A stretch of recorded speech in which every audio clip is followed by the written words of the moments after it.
Shalom प्रियजन हो, अनुग्रह प्रार्थना सहभागितेच्या आजच्या या ऑनलाईन उपासनेमध्ये आपणा सगळ्यांचं मनपूर्वक स्वागत. उपासनेला सुरुवात करण्यापूर्वी नेहमीप्रमाणे प्रार्थना करूया आणि उपासना प्रभूच्या हातात देऊया. प्रार्थना करू. सर्व समर्थ देवा, आमच्या उद्धारक देवा, आम्ही तुझी उपकार स्तुती करण्यासाठी आज एकत्र आलेलो आहोत. आम्हाला तुझी आराधना करायची आहे, तुझं नाव उंचवायचं आहे, आमचं तुझ्यावरचं प्रेम व्यक्त करायचं आहे. आणि म्हणून बापा, आम्ही सर्वजण एकत्र आलेलो आहोत, जरी वेगवेगळ्या ठिकाणी असलो तरी. प्रभू, आमची मनापासूनची इच्छा आहे की आम्ही तुझ्या सानिध्याचा अनुभव घ्यावा आणि तुझं गौरव तुला द्यावा. प्रभू, आम्ही जी स्तुतिगीतं गाऊ, तुझं वचन वाचू, तुझ्या मंदिरामध्ये दान आणू, तुझ्या वचनामधून तुझी वाणी ऐकू, यामध्ये बापा तू आमचं पुढारी पण कर, अशी आम्ही तुला विनंती करतो. ही प्रार्थना येशू आमचा तारणारा त्याच्या नावानं करतो, म्हणून तू ऐक. आमेन. चला तर प्रियजन हो, आजच्या उपासनेला सुरुवात करूया स्तुतिगीतांनी. लंडनहून मोरे कुटुंबीय म्हणजे शर्ली, शेरिल, वैशालीताई आणि सलमोनदादा या गीतांमध्ये आपलं पुढारीपण करतायत. त्यांच्याबरोबर आपल्या परिचयाची गाणी आहेत, आपणही गाऊया.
शर्ली, शेरिल, वैशालीताई, शलमोन दादा, या सुंदर गाण्यांमध्ये तुम्ही आमचं पुढारीपण केलं. तुमचे मनपूर्वक आभार. आता प्रभूचं वचन वाचूया. पुण्याहून स्नेहा निखिल पंडित प्रभूचं वचन वाचण्यामध्ये आपलं पुढारीपण करते.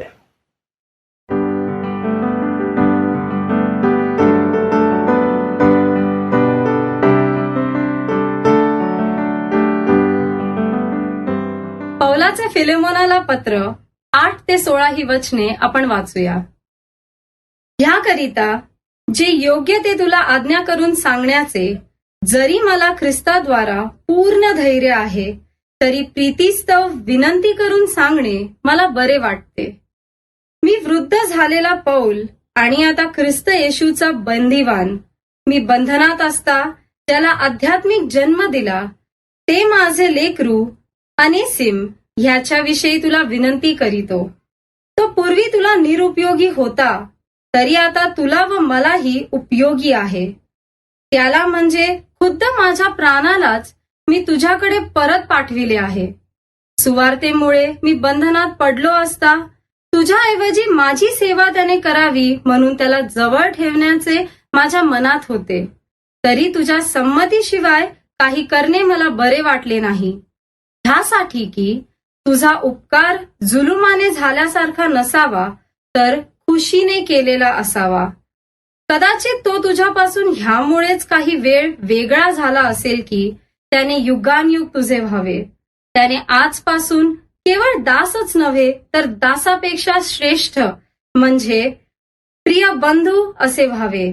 मला तो विशेष प्रिय आहे आणि तुला तर देहदृष्ट्या व प्रभूच्या ठाई याहून कितीतरी अधिक तो प्रिय असावा. आमेन. देवा वाचलेले वचन आशीर्वादित करो.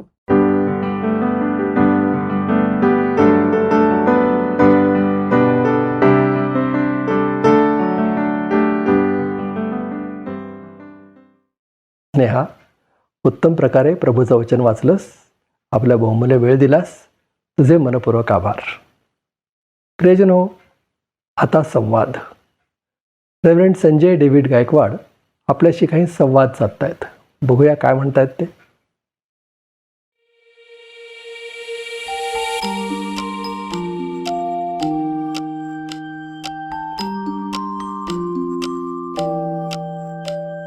शालोम. कसे आहात आपण सर्व? या दिवसांमध्ये आपण भयंकर उष्णतेमधून, उन्हामधून जात आहोत, नाही का? आणि या उन्हाचा त्रास, या उष्णतेचा त्रास आम्हा सर्वांना होत आहे.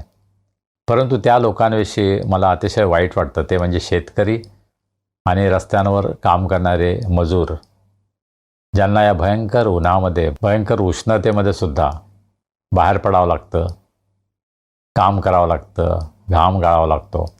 आणि हे सर्व ते आपल्यासाठी करतात. पहा, शेतकऱ्यांनी जर कष्ट केले नाहीत, शेतकऱ्यांनी जर धान्य पिकवलं नाही, तर आमच्या ताटामध्ये अन्न कुठून येणार? आम्ही किती वेळेस त्यांचा विचार करतो. आपण पाहतो की राजकीय पक्ष, सरकार शेतकऱ्यांसाठी अनेक योजना जाहीर करतात, परंतु खरोखर त्या तळागाळापर्यंत पोहोचतात का, हा प्रश्न आहे. शेतकऱ्यांच्या आत्महत्येमध्ये महाराष्ट्राचा नंबर अतिशय वर आहे. महाराष्ट्राला आपण अत्यंत सुधारलेलं राज्य समजतो, पुरोगामी राज्य समजतो, परंतु याच आमच्या महाराष्ट्र राज्यामध्ये अनेक शेतकरी आत्महत्या करतात. ही अतिशय लज्जास्पद गोष्ट आहे, अतिशय दुःखाची गोष्ट आहे. मी कदाचित इथे तुम्हाला सांगितलं की मी प्रत्येक जेवणाच्या वेळेला शेतकऱ्यांच्यासाठी प्रार्थना करतो, त्यांच्याबद्दल मी देवाचे आभार मानतो. ख्रिस्ती मंडळीला शेतकऱ्यांना मदत करण्यासाठी काय करता येईल का?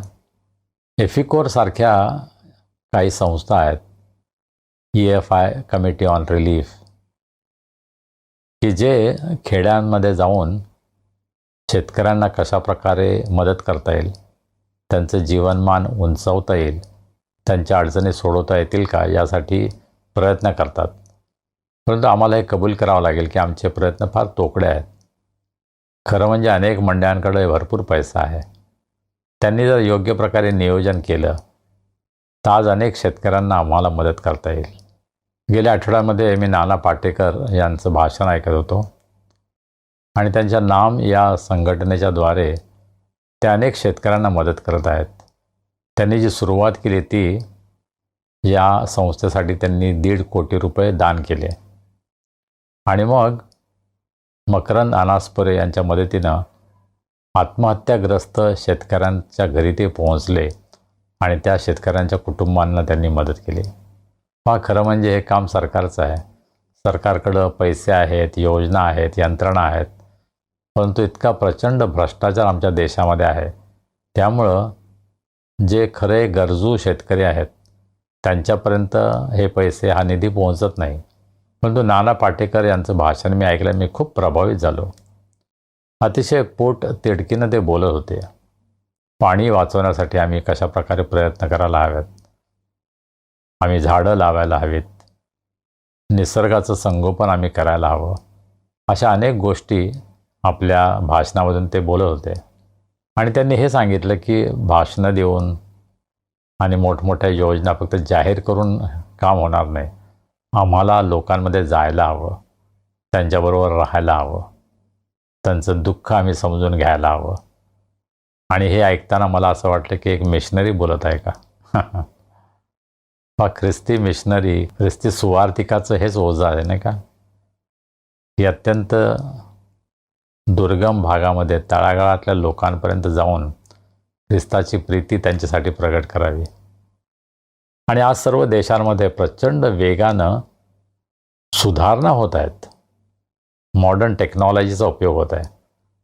परंतु तरीसुद्धा सुधारलेल्या महाराष्ट्रामध्ये अनेक लहान बालकांचा भूकबळी जाते.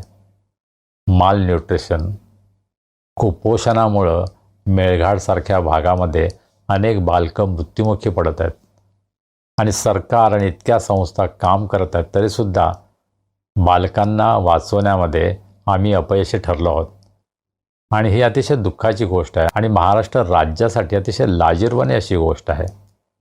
कदाचित मी हे पूर्वीसुद्धा बोललो असेल, मला क्षमा करा, कदाचित काही गोष्टी मी रिपीट करतो, परंतु मंडळी या नात्यानं आम्हाला अशा गरजवंत लोकांसाठी काही करता येईल का, हा विचार आपण करायला हवा नाही का. मागच्या रविवारची भक्ती आपल्या सर्वांसाठी आशीर्वादाची झाली आहे, हा मला विश्वास आहे. पास्टर जोसेफ आणि तेजस्विनी पवार यांनी अतिशय सुंदर गाणी गाऊन स्तुती आराधनेमध्ये आमचं पुढारीपण केलं, त्याबद्दल मी त्यांचा आभारी आहे. सिस्टर ज्योती चव्हाण यांनी आपल्यासाठी बायबल वाचन केलं, त्यांचेही मी उपकार मानतो. RJ स्मिता त्रिभुवन यांनी एक अतिशय सुंदर हृदयस्पर्शी कथाकथन केलं, त्याबद्दल त्यांचाही मी खूप आभारी आहे. आजच्या मननासाठी जो शास्त्रभाग आहे त्याचं वाचन आपल्यासाठी मिसेस स्नेहा निखिल पंडित, ज्या सिंगापूरमध्ये असतात, त्यांनी आपल्यासाठी केलं, त्याबद्दल मी त्यांचा मनापासून आभारी आहे.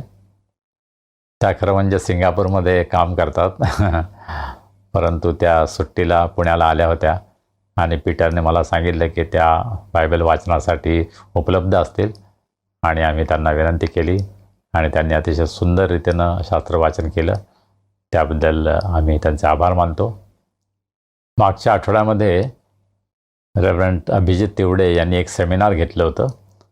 मराठी भाषेची स्थिती, मराठी मंडळीची स्थिती याविषयी त्या वेबिनारमध्ये चर्चा करण्यात आली आणि अशी एक भीती व्यक्त करण्यात आली, जर मराठी तरुण पवित्र शास्त्राचं शिक्षण घेण्यासाठी, प्रशिक्षणासाठी गेले नाहीत तर मराठी मंडळीमध्ये उद्या पाळक असतील का? आणि मराठी भाषा आणि मराठी सेवक हा अत्यंत जिव्हाळ्याचा असा विषय, त्यावर आम्ही अधिक चर्चा करण्याची गरज आहे. मागच्या शनिवारी जेव्हा हे सेमिनार होतं त्याच वेळेस माझे एक मित्र ब्रदर विजय भालेराव यांच्या अंत्यविधीसाठी मला जावं लागलं. ब्रदर विजय भालेराव यांनी विश्ववाणीच्या माध्यमातून फार सुंदर सेवा केली. संपूर्ण महाराष्ट्रामध्ये अनेक घरी ते गेले आणि घराघरामध्ये त्यांचं नाव माहीत झालं होतं. अतिशय नम्र, विश्वासू असा सेवक आणि प्रभूमध्ये त्यांनी विश्रांती घेतली. त्यांच्या जीवनाबद्दल आम्ही प्रभूला धन्यवाद देतो. आणि अशा प्रकारे मंडळीमध्ये अनेक सेवक तयार व्हावेत ही आपण प्रार्थना करूया. पहा, मला खूप आनंद वाटतो की आपल्यापैकी काही जण इंग्लिश मीडियममध्ये शिकता, परंतु मराठीचं प्रेम आपलं कमी होत नाही. माझी एक विद्यार्थिनी रश्मी त्रिभुवन, ज्या आता डॉक्टर रश्मी त्रिभुवन झाल्या आहेत, ज्यावेळेस त्यांनी BTH ह्या थिओलॉजीच्या कोर्ससाठी UBSमध्ये ॲडमिशन घेतलं, त्यावेळेस त्या इंग्लिश मीडियम शाळेमध्ये डॉन बॉस्को स्कूलमध्ये एक सिनियर टीचर म्हणून काम करत होत्या. खरं म्हणजे इंग्लिश त्यांचं फार चांगलं आहे, इंग्लिशवर त्यांची कमांड आहे, तरीसुद्धा त्यांनी मराठीमध्ये हा कोर्स करायचं ठरवलं. आणि त्याचं कारण जेव्हा मी त्यांना विचारलं त्यावेळेस त्यांनी हे सांगितलं की मला मराठी लोकांमध्ये सेवा करायची आहे. पहा, आज ते दुबईमध्ये असतात तरीसुद्धा आमच्या मराठी भक्तीमध्ये त्या सहभागी होतात, मराठीमध्ये संदेश देतात. अशा प्रकारे आपल्या अनेक भाऊ आणि बहिणी आहेत की ज्यांना मराठीचं प्रेम आहे, मराठीविषयी आस्था आहे, कळकळ आहे. आणि म्हणून आम्ही प्रभूची स्तुती करतो. मराठी भाषेचा उपयोग आपण जास्तीत जास्त कशा प्रकारे करू शकतो या दृष्टीनं आम्ही प्रयत्न करण्याची गरज आहे. मी एका चर्चमध्ये गेलो होतो आणि त्या ठिकाणी बहुतेक सर्व गाणी हिंदीमध्ये गाण्यात आली, प्रेज अँड वर्शिपमध्ये. मी त्यांना विचारलं की मराठी गाणी आपण गाऊ शकत नाही का? कदाचित उपासना संगीतातली गाणी त्या चर्चमध्ये गायली जात नाही, ते आपण समजू शकतो, परंतु मराठी गाणी आम्ही रचायला हवीत, मराठी गाणी आम्ही गायला हवीत. आणि मराठी भाषेचा केवळ उपयोगच नाही, परंतु तो उत्तम रीतीनं आपल्याला उपयोग करता आला पाहिजे. या दृष्टिकोनातून विशेषतः जे संदेश देतात, पुढारी पण करतात, त्यांच्यावर मला असं वाटतं फार मोठी जबाबदारी आहे. आमच्या अनुग्रह प्रेयर फेलोशिपच्या व्हॉट्सॲप ग्रुपमध्ये डॉक्टर अनुपमा उजगरे आहेत, ज्या अतिशय सुप्रसिद्ध ज्येष्ठ साहित्यिक आहेत, कवयित्री आहेत. आणि त्यांचं मार्गदर्शन या बाबतीमध्ये आम्हाला पुष्कळ लाभतं, त्याबद्दल आम्हाला आनंद वाटतो. एका अत्यंत महत्त्वाच्या सेमिनारसाठी डॉक्टर अनुपमा उजगरे पुण्याला येणार होत्या. आणि त्यांनी मला सांगितलं की माझं एक पुस्तक आहे ज्याचं नाव आहे ख्रिस्ती स्त्रियांच्या जात्यावरच्या ओव्या, आणि त्याचं संकलन आणि संपादन डॉक्टर अनुपमा उजगरे यांनी केलं आहे. आणि त्या आमच्या अनुग्रह प्रेयर फेलोशिपसाठी त्यांची पुस्तकं भेट देत असतात आमच्या सभासदांसाठी, विशेषतः ज्यांना साहित्यामध्ये रुची आहे त्यांच्यासाठी स्वतःची ही पुस्तकं पूर्णपणे मोफत आम्हाला देत असतात, त्यांचं स्वतःचं दान म्हणून आम्हाला देत असतात.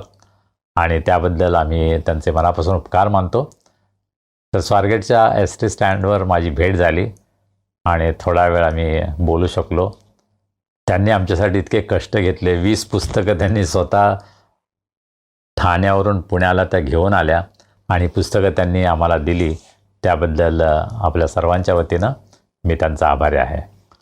ज्यांना ख्रिस्ती साहित्यामध्ये रुची आहे, विशेषतः जात्यावरच्या ओव्या या विषयासंबंधी जर तुम्हाला विशेष गोडी असेल, हे पुस्तक जर तुम्हाला हवं असेल तर जरूर आमच्याबरोबर संपर्क करा. 9 ते 12 जून मनिला, फिलिपिन्स या ठिकाणी एशिया इव्हँजलिस्टिक असोसिएशन यांच्या वतीनं एक आंतरराष्ट्रीय मिशन्स कॉन्फरन्स भरवण्यात आली आहे आणि त्यासाठी मला त्यांनी आमंत्रित केलं आहे. अर्थात त्यासाठीचा जो खर्च आहे तो साधारण माझ्यासाठी 80,000 खर्च येणार आहे, जो सर्व मला उभा करायचा आहे. ही अत्यंत महत्त्वाची अशी कॉन्फरन्स आहे. त्याचं जे शीर्षक आहे ते म्हणजे डिसायपल ऑर डाय, शिष्य करा किंवा मारा. अतिशय स्फोटक अशा प्रकारचे हे थीम आहे.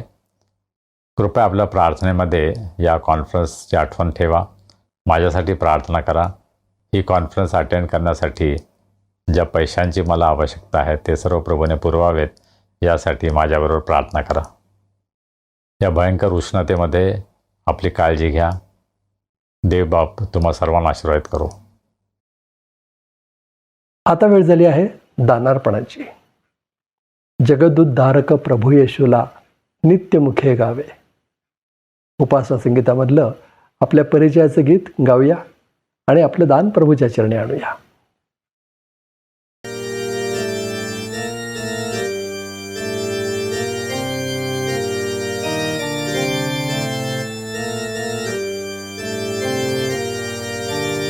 आपण उपासना संगीतामधून 40 क्रमांकाचं गीत गाऊया. सर्वांच्या परिचयाचं हे गाणं आहे आणि हे गीत गात असताना आपण आपलं दान परमेश्वराच्या सेवेसाठी अर्पण करूया. अनुग्रह प्रेयर फेलोशिपच्या सेवेसाठी जर आपण दान पाठवू इच्छिता तर जरूर आमच्याशी संपर्क करा. जगदुद्धारक प्रभु येशूला नित्य मोठे गावे,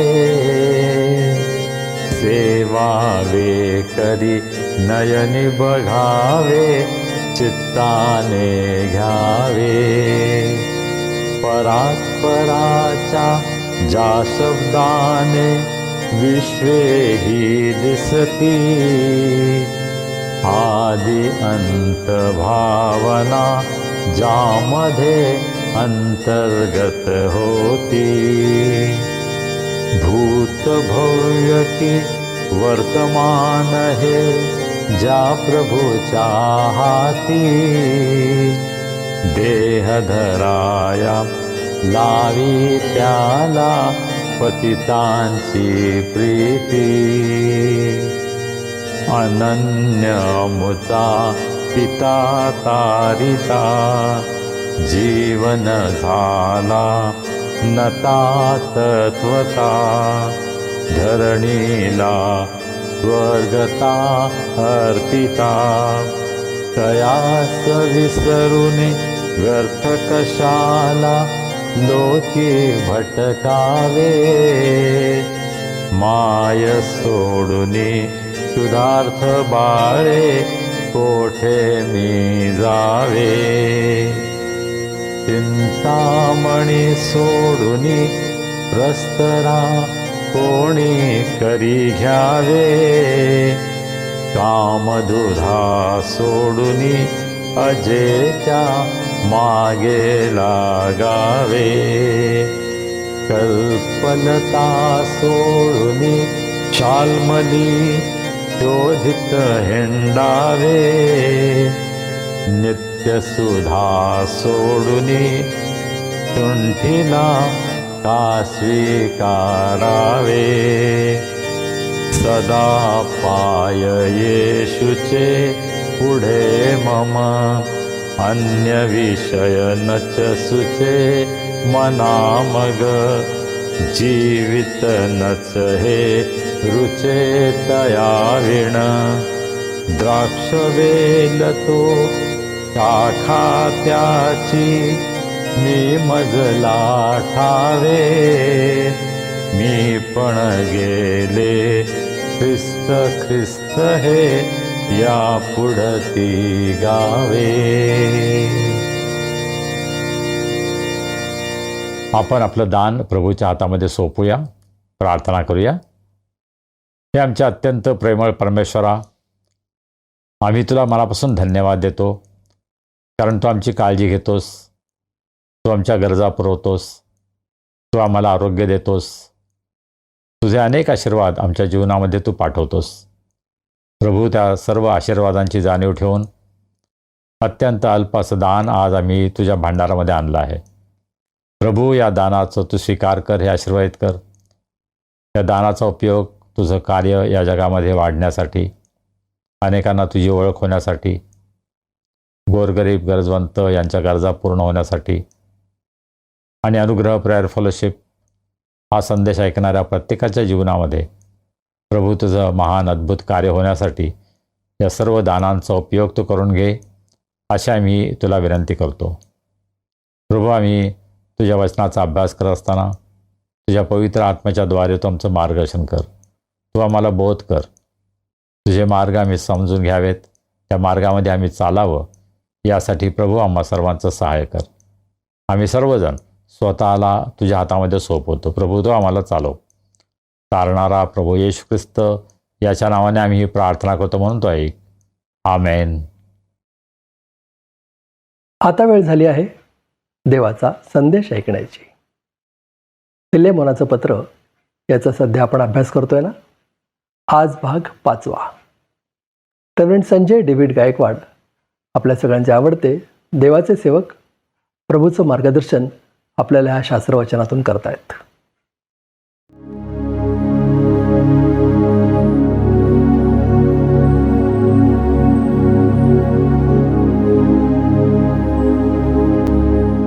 आपण आपल्या शास्त्राभ्यासाकडे वळूया. फिलेमोनाला पत्र याचा अभ्यास आपण करत आहोत आणि 8 ते 16 ही वचनं आपल्यासाठी वाचण्यात आली, परंतु 8 ते 11 ही वचनं कदाचित आज आपण आपल्या मननामध्ये पूर्ण करू शकू. पौल फिलेमोनाला असं म्हणत आहे 8व्या वचनामध्ये, याकरता जे योग्य ते तुला आज्ञा करून सांगण्याचे जरी मला ख्रिस्तामध्ये पूर्ण धैर्य आहे, तरी प्रीतिस्तव विनंती करून सांगणे मला बरे वाटते.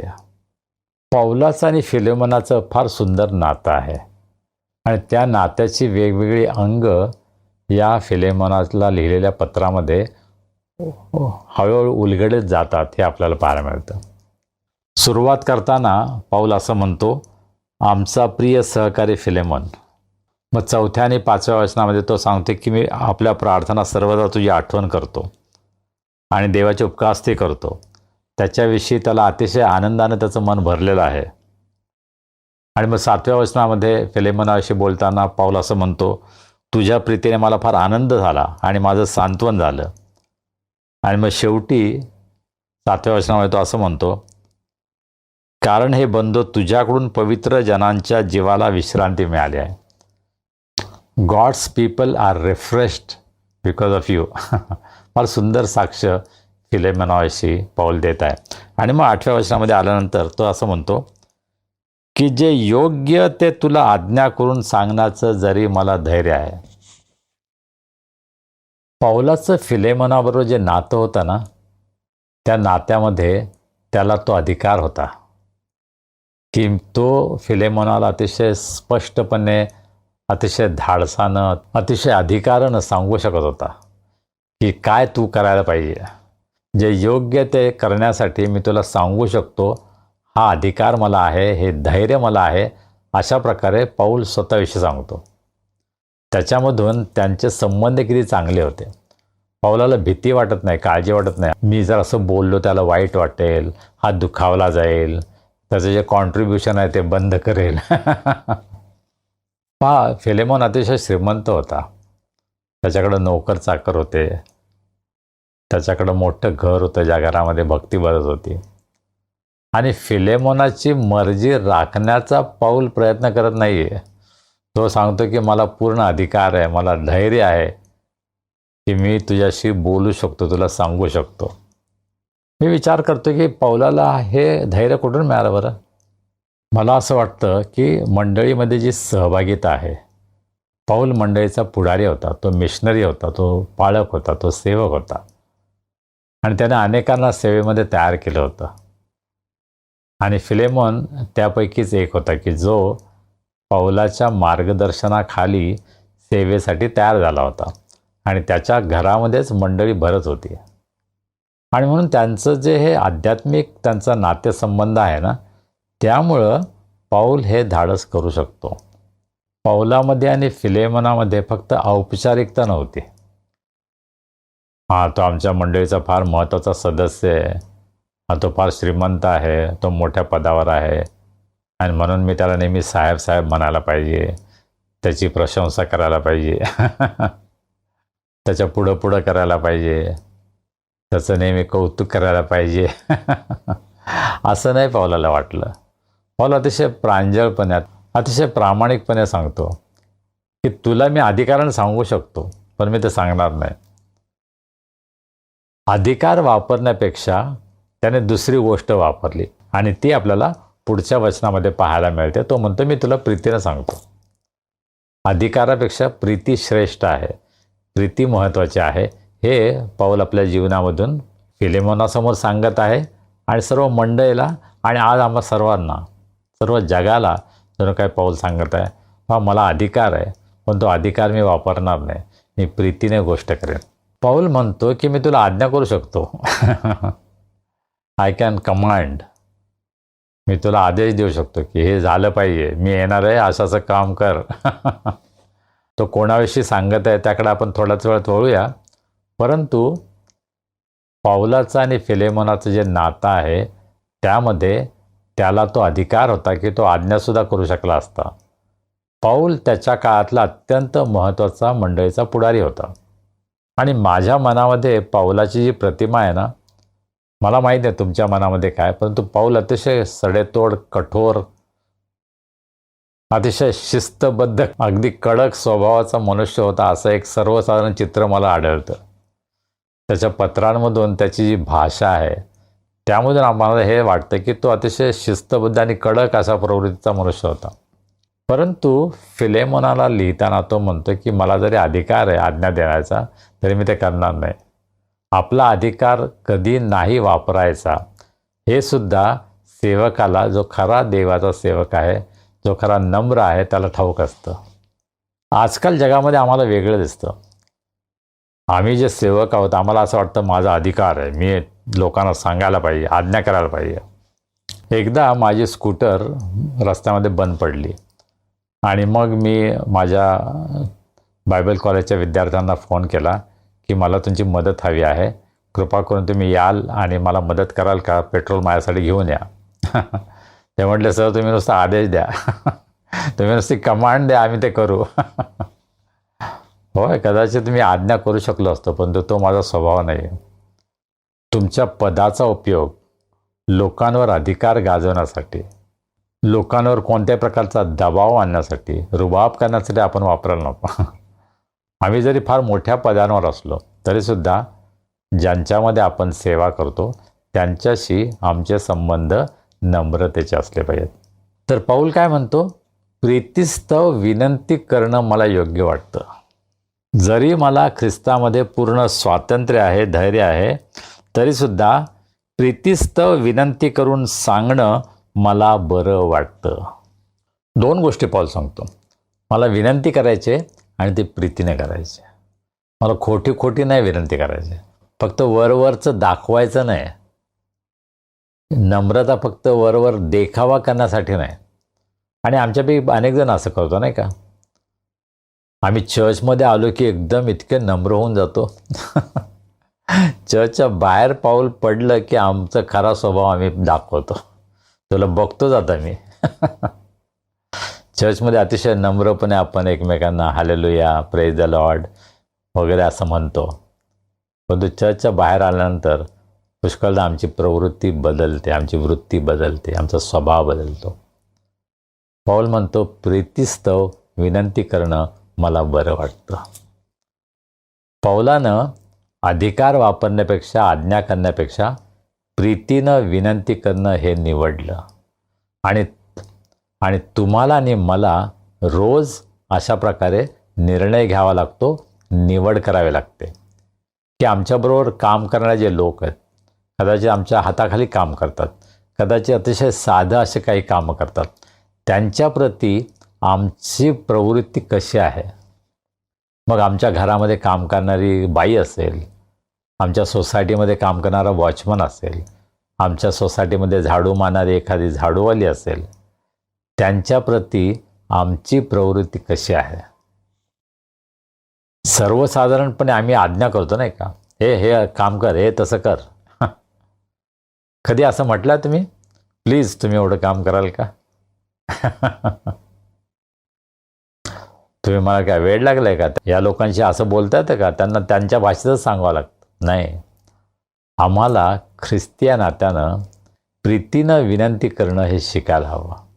आणि पाऊल या पत्रामधून आम्हाला हे शिकवतो की तुम्ही तुमचा अधिकार वापरण्यापेक्षा प्रीतीनं विनंती करायला शिका. आम्ही सर्वजण असे वागू लागलो तर जग किती सुंदर होईल नाही का. आम्ही सर्व एकमेकांशी असं प्रीतीनं एकमेकांना विनंती करू लागलो तर आमचे संबंध किती चांगले होतील. आमच्या आजूबाजूचं सगळं वातावरण बदलून जाईल नाही का, प्रीतीपूर्ण वातावरण असेल. अर्थात जगामध्ये हा बदल आणण्या अगोदर आम्हाला याची सुरुवात आपल्या कुटुंबामध्ये करावं लागेल. आपल्या कुटुंबातील लोकांशी आपण कसं वागतो, आपल्या नातेवाईकांशी आपण कसं वागतो, आमच्या मंडळीमध्ये आम्ही कसं वागतो. फक्त देखावा करण्यासाठी आपण अशा प्रकारे नम्रता दाखवू नये, परंतु अंतःकरणापासून की आम्हाला एकमेकांची सेवा करायची आहे. आणि मग या वचनामध्ये पाऊल स्वतःविषयी काहीतरी बोलतो. काय बोलतो तो? 9व्या वचनामध्ये पाऊल असं म्हणतो, मी वृद्ध झालेला पाऊल आणि आता ख्रिस्त येशूचा बंदिवान.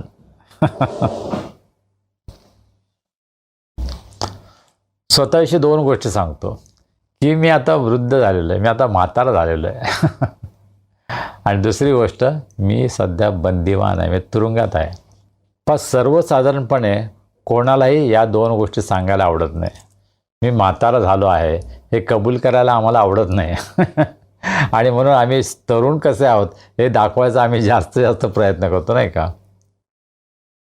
मग त्यासाठी आम्ही वेगवेगळी प्रसाधनं वापरतो, वेगवेगळ्या गोष्टींचा आपण उपयोग करतो जगाला हे दाखवण्यासाठी की आम्ही काय म्हातारे झालेलं नाही. खरं म्हणजे आमच्या जीवनामध्ये वृद्धत्व हा जीवनाचा असा काळ आहे की तो टाळता न येण्यासारखा आहे आणि त्याचं आपण आनंदाने स्वागत करायला हवं. आणि इंग्रजीमध्ये असं म्हटलं जातं, by age you may be old but in your heart you can be young. तुम्ही शरीराने कदाचित वृद्ध झाला असाल पण तुमच्या अंतःकरणामध्ये तुम्ही तारुण्य जपायला हवं. मला अनेक जण भेटतात आणि म्हणतात की तुमचं वय एवढं असेल असं वाटत नाही आम्हाला, तुम्ही फार तरुण वाटता. पण मला माहीत आहे माझं वय काय आहे, माझं अशक्तपण मला माहीत आहे. आणि मी आता वृद्ध झालो आहे हे स्वीकारण्यामध्ये कुठल्या प्रकारचा संकोच करण्याचं, कुठल्या प्रकारची लाज बाळगण्याचं कारण नाही. आनंदानं या वयाचं स्वागत करणं. आपल्या जीवनामध्ये वयाचा जो हा घटक आहे, हा जो काळ आहे, त्याचा आनंदाने स्वीकार करणं आणि ते आनंदाने जगणं हे महत्त्वाचं आहे. आणि म्हणून पाऊल अगदी आनंदाने सांगतोय, मी आता वृद्ध झालेला पाऊल आहे. त्याला त्यामध्ये कुठले संकोच नाही, लाज वाटत नाही आहे, कुठल्या प्रकारे लपवण्याचा प्रयत्न तो करत नाही. आणि दुसरी गोष्ट तो सांगतो की मी ख्रिस्त येशूचा बंदिवान आहे. त्यामध्ये 2 गोष्टी आहेत. एक म्हणजे आध्यात्मिकरित्या तो येशूचा दास झाला होता, परंतु तो सध्या फिजिकली तुरुंगामध्ये होता. तुरुंगामध्ये तो बंदिवान म्हणून राहिला होता आणि पाऊलाच्या अखेरच्या काळामध्ये तो शेवटपर्यंत तुरुंगामध्ये होता आणि त्यानंतर त्याचा शिरच्छेद झाला. हा ख्रिस्ती मंडळीचा इतिहास आपल्याला सांगतो. या दोन्ही गोष्टीविषयी त्याला कोणताही संकोच वाटत नाही की मी आता वृद्ध झालो आहे, मी तुरुंगात आहे. आणि हे सर्व असताना त्याची सेवा अखंडित चालू आहे. शेवटपर्यंत तो आपल्या सेवेमध्ये टिकून राहिला. आणि हे मला असं वाटतं ख्रिस्ती मनुष्याच्या जीवनाचं रहस्य असायला पाहिजे की मी माझं वय काही असेल, मी कोणत्याही परिस्थितीमध्ये असेल, पण तुम्ही ख्रिस्ताची सेवाच करणार. पहा, तो निराशेनं हे बोलत नाही की पहा मी तुरुंगात आहे, अरे मला किती त्रास होत आहे, तुम्हाला काय आहे की नाही काळजी. तो तक्रारी करत नाही, तो लोकांची सहानुभूती मिळवण्याचा प्रयत्न करत नाही, परंतु वस्तुस्थिती काय आहे ती सुद्धा तो नाकारत नाही. हो, मी वृद्ध झालो आहे, मी तुरुंगात आहे, परंतु तरीसुद्धा माझी सेवा मी चालू ठेवली आहे. आणि मग ज्या उद्देशानं त्याने हे पत्र लिहिलेलं आहे त्या विषयाकडे आता तो वळतो. आत्तापर्यंत तो फिलेमोनाशी बोलत आहे, तो स्वतःविषयी बोलत आहे. आणि आता 10व्या वचनामध्ये तो काय म्हणतो बरं? पाऊल असं म्हणतो, मी बंधनात असता ज्याला आध्यात्मिक जन्म दिला ते माझं लेकरू अनेसिम याच्याविषयी तुला विनंती करतो. आत्ता तो अनेसिमाविषयी बोलत आहे. कोण होता अनेसिम?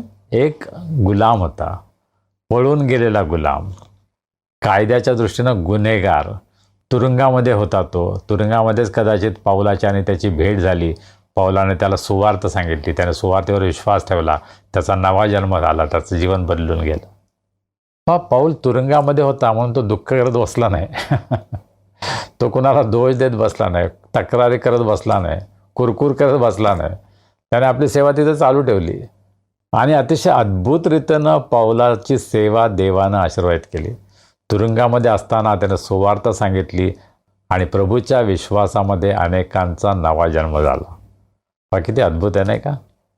जे जीवन ख्रिस्ताला पूर्णपणे समर्पित असतं ते जीवन असं असतं की तुम्ही कोणत्याही परिस्थितीमध्ये असा, तुम्ही रडत बसत नाही, तक्रार करत नाही, तुम्ही कुणाला दोष देत नाही. तुम्ही आहे त्या परिस्थितीमध्ये देवाचे उपकार मानता आणि देवानं दिलेल्या प्रत्येक संधीचा उपयोग त्याच्या सेवेसाठी, त्याच्या गौरवासाठी करता. आपल्या जीवनामध्ये हे घडत आहे का? पहा, अनेसिम पाऊलाच्या जीवनामध्ये आला, अनपेक्षित रीतीने आला. ज्यावेळेस तो तुरुंगामध्ये आला असेल त्यावेळेस त्याला काही माहीत नसेल, कोण आहे हा तरुण,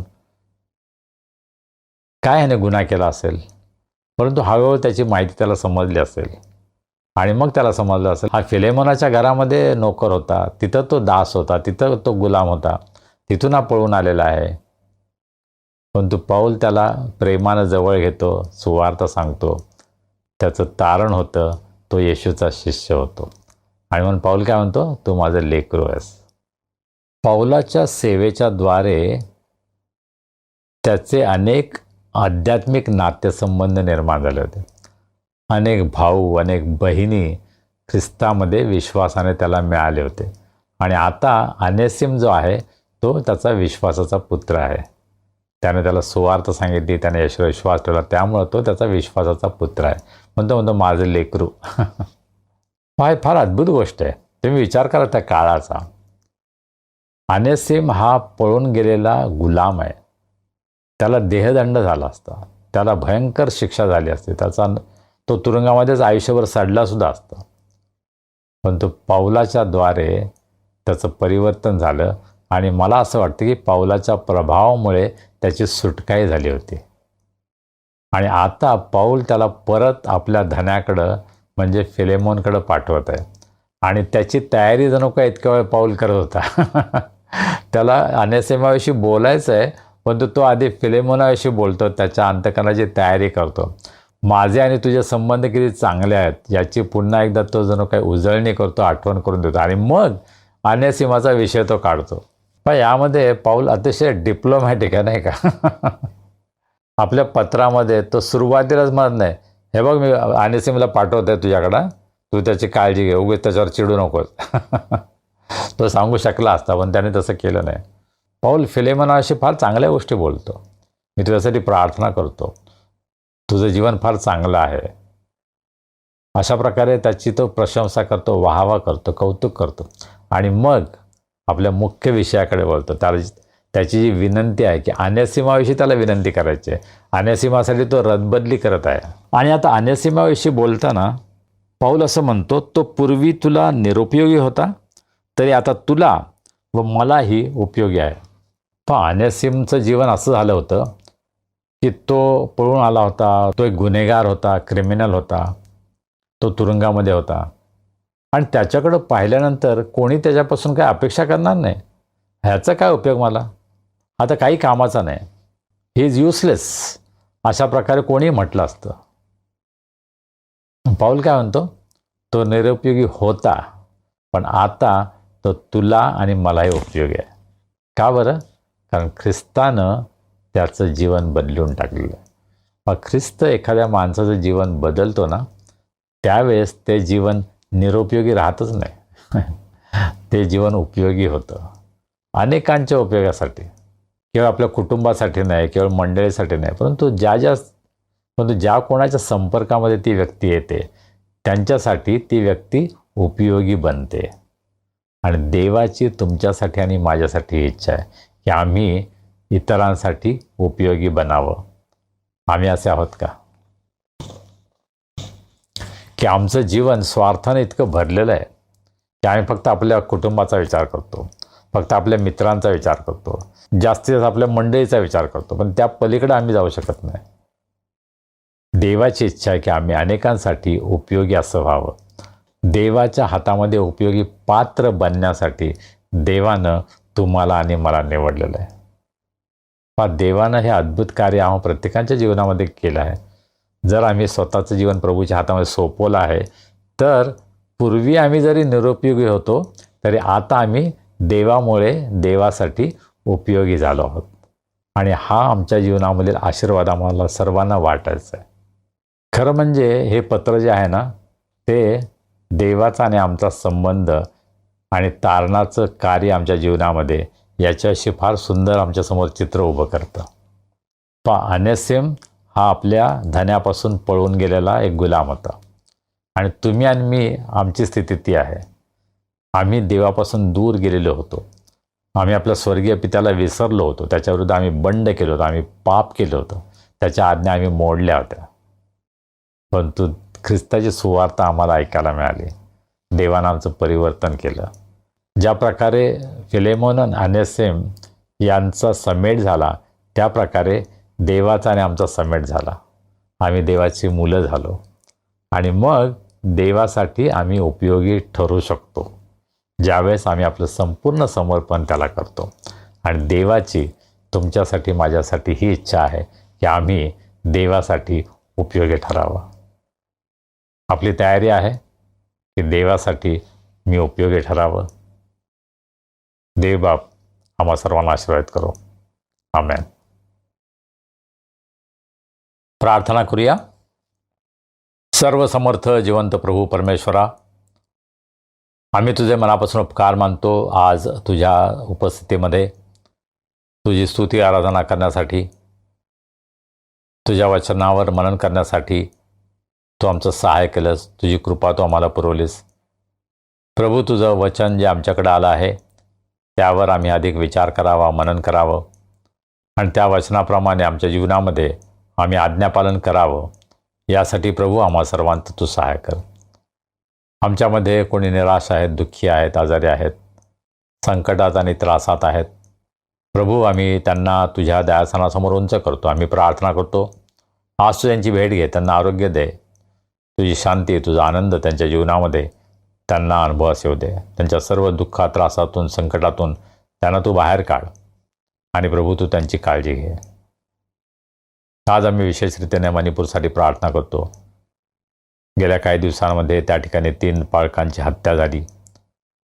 प्रभू, ते सर्व दुःखित कुटुंबीय, आम्ही त्यांच्यासाठी तुला विनंती करतो. प्रभू, तू त्यांचं सांत्वन कर, त्यांना धीर दे, त्यांची प्रत्येक गरज पूर्ण कर. मणिपूरमध्ये खरी शांती प्रस्थापित व्हावी यासाठी प्रभू तू त्या ठिकाणी कार्य करावंस अशी आम्ही तुला विनंती करतो. ज्या ज्या ठिकाणी युद्ध चालू आहे, Israel, Iran, Palestine, Ukraine, Russia आणि इतर अनेक देशांमध्ये ज्या ज्या ठिकाणी युद्धाचं वातावरण आहे, संघर्ष आहे, हिंसाचार आहे, प्रभू आम्ही तुला विनंती करतो, दया कर, कृपा कर. त्या ठिकाणी तुझी शांती तू प्रस्थापित कर. लोकांना तू सुरक्षित ठेव, त्यांच्या सर्व गरजा तू पूर्ण कर. प्रभू, या येणाऱ्या आठवड्यामध्ये तू आम्हा सर्वांचा सांभाळ कर, आम्हाला सुरक्षित ठेव आणि तुझी स्तुती आराधना करण्यासाठी पुन्हा एकदा तुझ्या नावामध्ये तू आम्हाला एकत्र आण.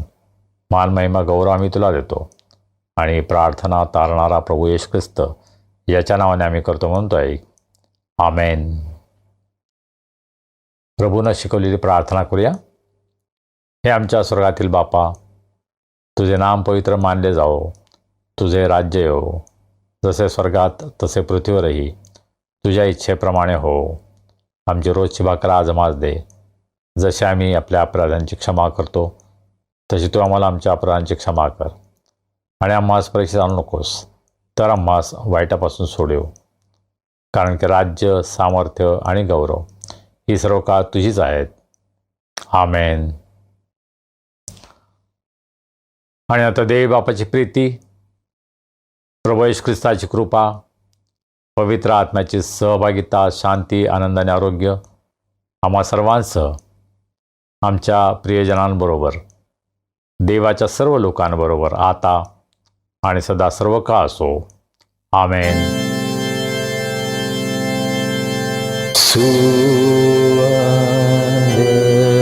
देवा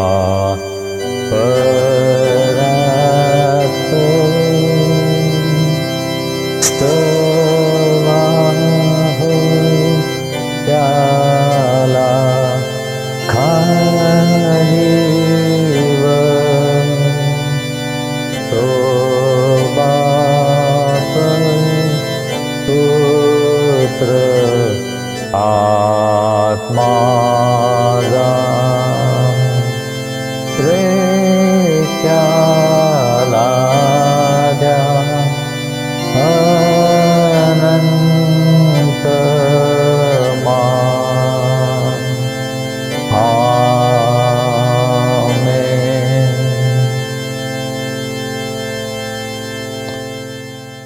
शालोम. काय प्रियजन हो, कशी होती उपासना? प्रभू तुमच्याशी बोलला, प्रभूनं आशीर्वाद दिला. मग हा आशीर्वाद तुम्हाला माहिती आहे, हा स्वतःपर्यंत ठेवायचा नाही आहे, आपल्या मित्रमंडळी नातेवाईकांना द्यायचा आहे. मग उपासनेची लिंक त्यांनाही द्या. जरूर व्हॉट्सॲपमध्ये किंवा ईमेलमध्ये त्यांना उपासनेची लिंक पाठवा. अनेकांना हे चॅनल सबस्क्राईब करायला सांगा. त्यामुळं त्यांना आपोआपच उपासनेची लिंक मिळेल. चला, आता भेटूया पुढील रविवारी. तोपर्यंत शालोम.